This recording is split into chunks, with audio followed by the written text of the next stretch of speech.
आदरणीय बंधुओं, माताओं व मेरी प्यारी बहनों, राधे राधे। स्वागत है आपका हमारे YouTube चैनल में। आज हम आपके लिए लेकर आए हैं कार्तिक मास महात्म का 11वां अध्याय। तो आइए शुरू करें कार्तिक मास महात्म का 11वां अध्याय। एक समय नारद जी श्री व्यास जी से पूछने लगे कि हे व्यास जी, गृहस्थ आश्रम सब आश्रमों से उत्तम क्यों माना गया है। तब व्यास जी ने कहा, जैसे सब नदियां समुद्र में आश्रय पाती हैं और सब जीव माता का आश्रय पाकर ही जीवित रहते हैं। 6 प्रकार के भिक्षुक, ब्रह्मचारी, सन्यासी, विद्यार्थी, गुरु पूजक, यात्री तथा जीविका रहित ये सब ग्रस्तों का ही आश्रय पाते हैं। फिर व्यास जी बोले कि हे नारद, अब अति पुण्य देने वाला एक पुरातन इतिहास सुनो। उत्तानपाद राजा का पुत्र उत्तम था, जो बड़ा बलवान और मदिरा पीने वाला था। उसने बहुला नाम वाली स्त्री के साथ विवाह किया और राजा रानी दोनों ही अति प्रेम के साथ रहने लगे। एक समय राजा ने वैश्य का नृत्य देखते हुए मदिरा पान किया और रानी को भी मदिरा पान करने के लिए कहा, परंतु रानी ने उसका कहना नहीं माना। इस पर राजा ने क्रोधित होकर अपने अनुचरों को आज्ञा दी कि वह रानी को किसी निर्जन वन में छोड़ आई। तत्पश्चात राजा रानी के वियोग में दुखी तो हुआ, मगर उसने दूसरा विवाह नहीं किया और प्रजा की पुत्र के समान पालन करने लगा। एक दिन एक ब्राह्मण राजा के पास आकर कहने लगा कि हे राजन, कोई मेरी स्त्री का अपहरण करके ले गया है। उसके वियोग में मैं अति दुखित हूँ, इसीलिए तुम उसे ढूंढ कर लाओ। राजा कहने लगा कि महाराज, मैं नहीं जानता कि आपकी स्त्री को कौन, किधर और कहाँ ले गया। मैंने तुम्हारी स्त्री को कभी देखा तक नहीं, वह कैसे स्वभाव और रूप वाली है। तब ब्राह्मण बोला कि वह यद्यपि कठोर वचन बोलने वाली, कुरूपा, काले रंग की तथा कर्कश स्वभाव वाली है, परंतु मैं उसकी कोई निंदा नहीं करता, क्योंकि वह मेरी पत्नी यथार्थ अर्धांगिनी है। तब राजा कहने लगा कि जब तुम्हारी स्त्री ऐसी कुरूपा और क्रूर स्वभाव वाली है तो तुम उसे लेकर क्या करोगे। मैं अति सुंदर और कल्याणकारी दूसरी स्त्री लाकर दे सकता हूँ। ब्राह्मण कहने लगा कि राजन, मेरी स्त्री मेरे धर्म और कर्म की अर्धांगिनी है, उसकी रक्षा करना मेरा परम धर्म है। जो अपनी स्त्री की रक्षा नहीं करता उसका कल्याण नहीं होता। जो मनुष्य ऋतुकाल के पश्चात अपनी स्त्री से भोग नहीं करता, उसके पितर 1 मास तक उसके रुधिर में तैरते हैं। ब्राह्मण के ऐसे वचन सुनकर राजा अपने शस्त्र लेकर रथ पर सवार हुआ और चारों ओर घूम फिर उस स्त्री को खोजने लगा।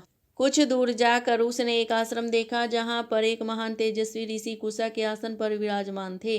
राजा को देखकर भी उस ऋषि ने राजा का कोई आदर सत्कार नहीं किया और बोला, मैं जानता हूँ तुम राजा उत्तानपाद के पुत्र हो, मगर तुम यहाँ किस कारण आए हो। राजा कहने लगा कि हे मुनि, ब्राह्मण के घर से कोई उसकी स्त्री को हर कर ले गया है। मैं उसकी खोज में इधर आया हूँ, परंतु आपने अर्घ्य आदि कुछ भी नहीं दिया, न ही किसी प्रकार का सत्कार किया। इसका क्या कारण है। ऋषि ने उत्तर दिया, राजन, तुम अर्ध योग्य होते हुए भी इस समय उसके पात्र नहीं हो, क्योंकि तुमने अपनी निरपराध स्त्री को वन में त्याग दिया है।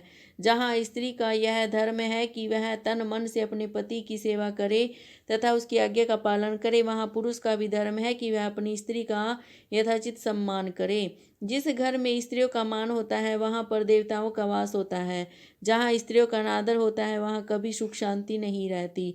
इतना सुन लज्जा युक्त हो पूछने लगा कि भगवान, आप भूत, भविष्य और वर्तमान तीनों कालों के जानने वाले हैं, इसीलिए कृपा कर बताइए कि ब्राह्मण की स्त्री को कौन और कहाँ हर ले गया है। ऋषि कहने लगे कि राजन, अदिति का पुत्र बलाक नामक राक्षस उस ब्राह्मणी को उत्पलावर्त वन में हर कर ले गया है। सो जाओ, उसको ढूंढकर ब्राह्मण का संयोग कराओ। राजा ने मुनि को प्रणाम किया और मार्ग पर जा उत्पलावर्व वन में जा पहुंचा।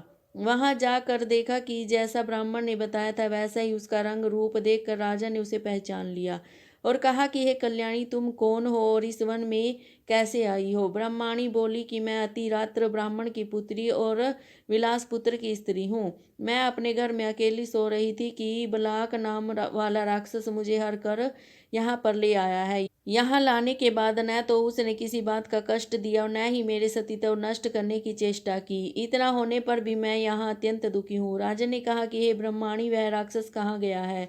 मुझको तुम्हारे पति ने तुम्हें ढूंढने के लिए भेजा है। ब्रह्माणी ने कहा कि वह इस वन में अमुक स्थान में गया है। तब राजा ने ब्रह्माणी के बताए हुए स्थान पर जाकर राक्षस को देखा। राजा को देखकर वह राक्षस उसके पैरों पर गिर पड़ा और कहने लगा कि राजन, मुझे क्या आज्ञा है। राजा ने कहा कि हे निशाचर, तू इस ब्रह्माणी को क्यों लाया है। राक्षस कहने लगा कि राजन, इस ब्रह्माणी का पति राक्षसों को मारने का मंत्र जानता है।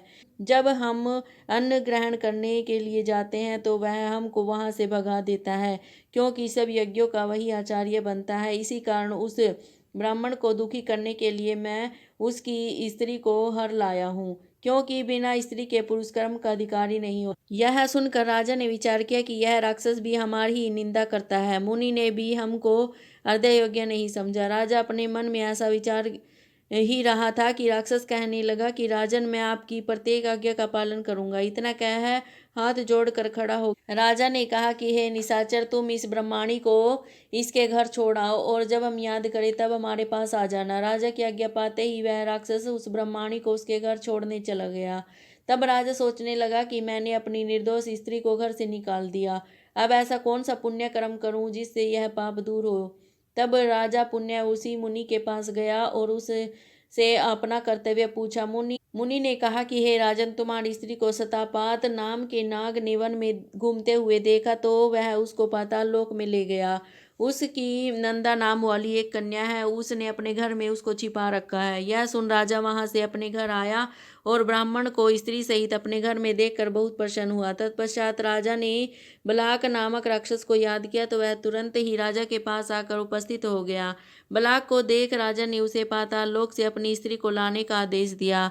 उसके बाद वह राक्षस पाताल लोक गया और वहां से राजा की स्त्री को लाकर उसको सौंप दी। तत्पश्चात राजा रानी बड़े प्रेम से रहने लगे। बंधुओं, यह कार्तिक मास महात्म का 11वां अध्याय समाप्त हुआ। अगर आपको मेरी ये जानकारी अच्छी लगे तो प्लीज़ मेरे चैनल को सब्सक्राइब करें, लाइक और शेयर ज़रूर करें। आपका बहुत बहुत धन्यवाद। राधे राधे।